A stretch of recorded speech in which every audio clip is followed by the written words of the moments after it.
Mientras la justicia avanza en la investigación por el escándalo de los audios, en el Congreso los bloques opositores pidieron citar a Karina Milei y también al ministro de Salud, Mario Lugones, pero además crear una comisión investigadora. Para hablar de esos temas estamos en comunicación con uno de los impulsores, el diputado socialista Esteban Paulón. Esteban, buenas noches. ¿Qué tal, Jorge, Silvina? ¿Cómo están? Buenas noches. Muy bien, gracias. ¿Cómo has visto la reacción del gobierno hasta ahora? La verdad que deja más dudas que certezas la reacción del gobierno. No ha habido una explicación contundente de qué es lo que está pasando. Acabamos de ver un acto en Junín del presidente donde incluso comete un fallido que dice que lo que molesta es que ellos están robando los choreos o los curros.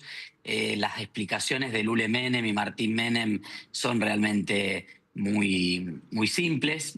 Confío en el presidente, creo que es una persona honesta, pongo las manos en el fuego, no hay ninguna desmentida contundente y con elementos sobre los dichos de Españolo, mientras la causa avanza rápidamente y aparte hay distintos elementos que aparecen y que le dan verosimilitud al relato de Españolo, ¿no? Primero, la cantidad de contratos que la Suizo-Argentina, la droguería Suizo-Argentina, tiene con el Estado Nacional en muchísimas áreas, de la cual Andis es una más, pero no es la única, obviamente.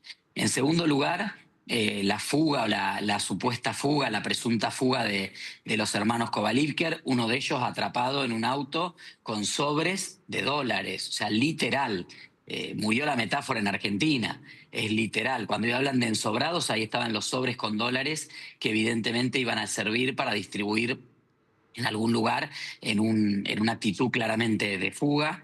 El otro hermano Kovalevker, que finalmente aparece hoy y se presenta ante la justicia, huyó antes de tiempo, avisado por el jefe de seguridad de Nordelta, del barrio donde ellos viven. La verdad que hay muchos elementos que le dan verosimilitud al relato de Españolo y vemos también una descripción de un esquema y un mecanismo que tienen el pico de la pirámide o en la punta de la pirámide a Karina Milei, que ya fue sindicada en reiteradas ocasiones por pedidos de dinero. Recordamos Pallarols, era el orfebre que comentó que le habían pedido $5.000 para poder compartir una cena con Milei, o los criptoestafadores, pero también esto se da en el marco del mismo gobierno que quedó en el medio del escándalo, del criptoescándalo Libra, de las valijas de Laura Rieta que entraban sin ningún tipo de control y de una operatoria que evidentemente aparece como algo recurrente en determinadas figuras del gobierno. Por eso también, en la medida en que el gobierno no dé explicaciones rápidamente en el Congreso, en la justicia, en los medios de comunicación, la sospecha sigue su curso, ¿no? Y la sociedad sigue creyendo o teniendo dudas en relación a la honestidad del gobierno. De hecho, varias encuestas del fin de semana marcan que trepó entre las principales preocupaciones de la sociedad la preocupación por la corrupción.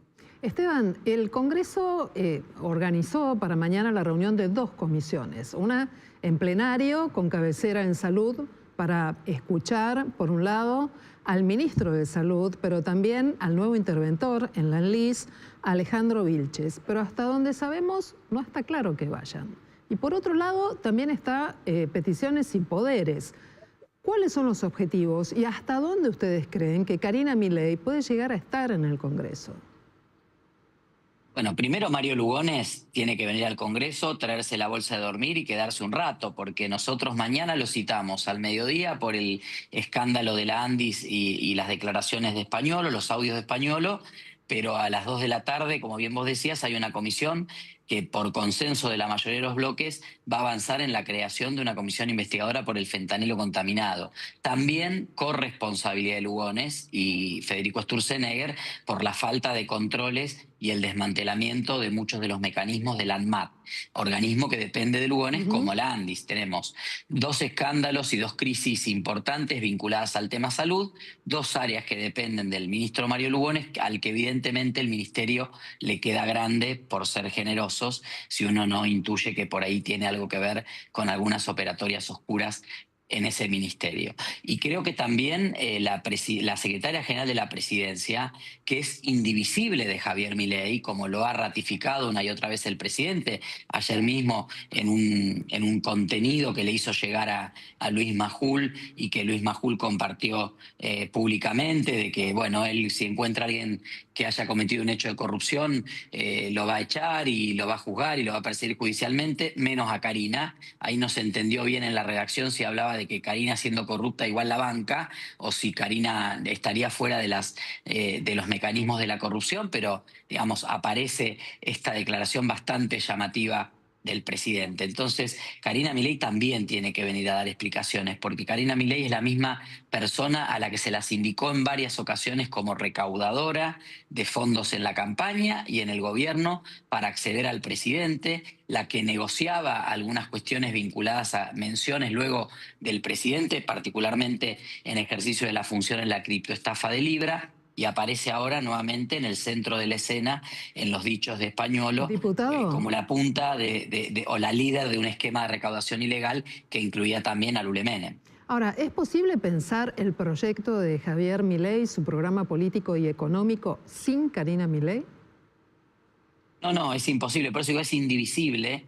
Y aquí por eso es tan importante que las explicaciones lleguen cuanto antes, porque en la medida en que, en que crezca la sospecha sobre Karina Milei, crece la sospecha sobre el presidente. Mira, este hecho básicamente golpea en el corazón del relato mileísta. ¿Por qué? Primero porque Milei llegó diciendo que iba a combatir la casta. Varios venimos señalando hace tiempo que se rodeó de la casta. Sturzenegger, Caputo, Francos, Scioli, Patricia Bullrich, etc.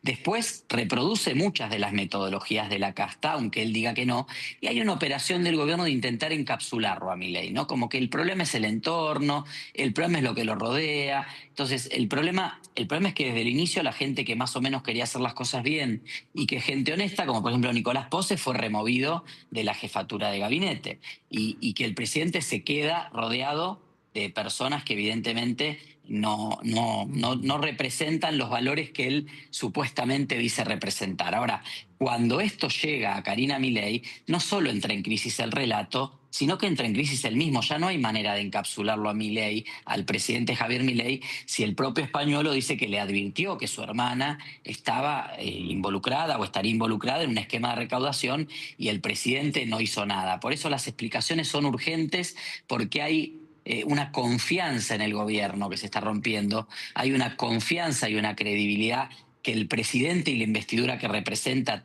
tiene que preservar, que solo la puede preservar si da explicaciones. Si no, esto va a ser como Libra o peor que Libra, porque el caso Libra quizá puede ser de igual gravedad o de similar gravedad, pero es un poquito más difícil de entender por la sociedad, porque hay blockchain, porque hay criptomonedas, porque hay operaciones que no se entienden muy bien, porque el dinero no se termina de ver y le queda un poco lejos a una parte de la sociedad. Ahora hay otra parte de la sociedad que está haciendo un sacrificio y un esfuerzo enorme, que no llega a fin de mes, que sobre sus espaldas se cargó la precaria estabilidad económica que hoy tenemos, y que ese sector, de golpe esto lo ve con claridad, ve los sobres de $1 de un tipo que vive en el barrio más caro de Argentina, escapando de la policía, ve que se habla de porcentajes de coimas que terminan impactando en menos servicios para las familias que más lo necesitan, que son las familias con discapacidad. Entonces ahí no hay relato que se aguante. Esteban, dadas las internas que hay tanto dentro del gobierno como dentro de la oposición,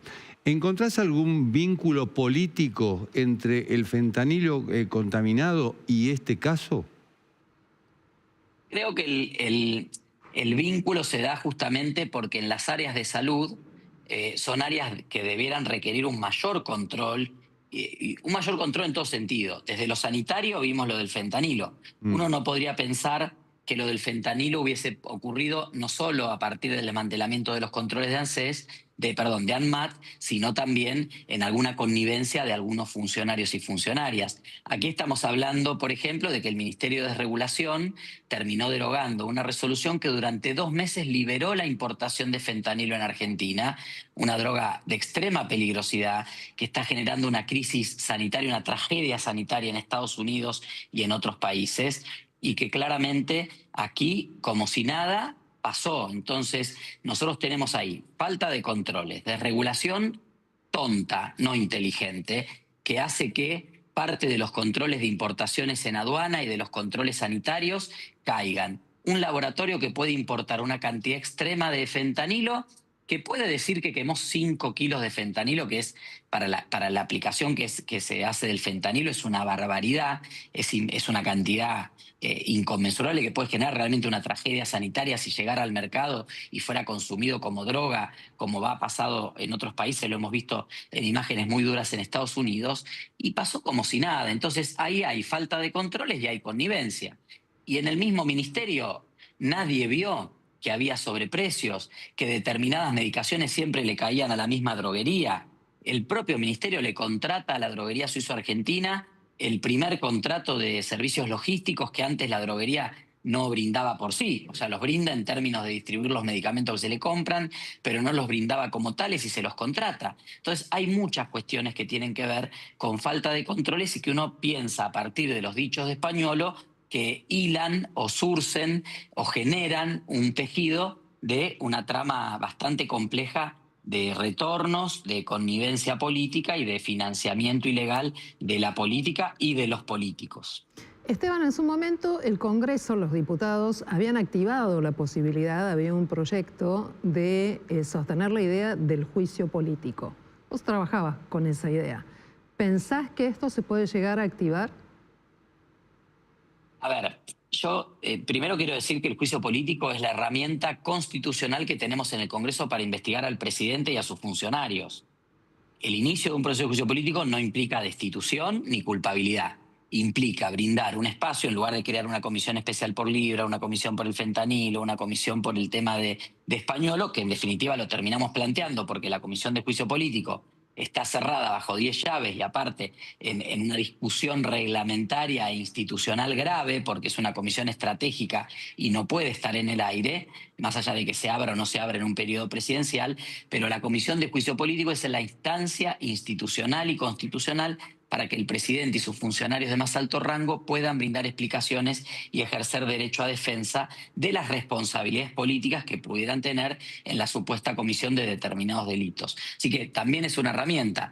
En el contexto actual, con la comisión totalmente trabada y con muchas dificultades para que eso se destrabe, por lo menos en el corto plazo de aquí a fin de año, entiendo que vamos por otras vías que tienen que ver con esto de la creación de comisiones especiales que nos permitan contribuir a la investigación judicial, que en este caso de las escuchas de Españolo, de Andis y del sector salud realmente están con una velocidad y una impronta muy interesante por parte de la justicia.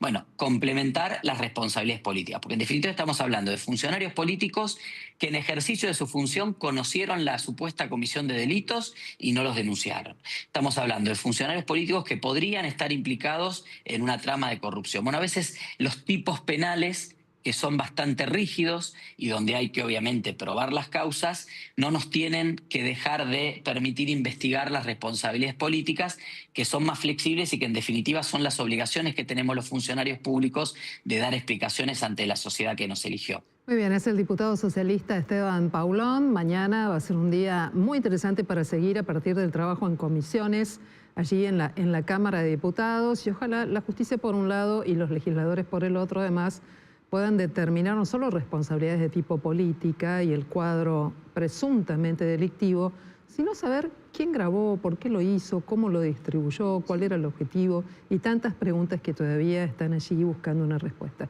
Muchas gracias, Esteban. Gracias a ustedes, que tengan buena noche.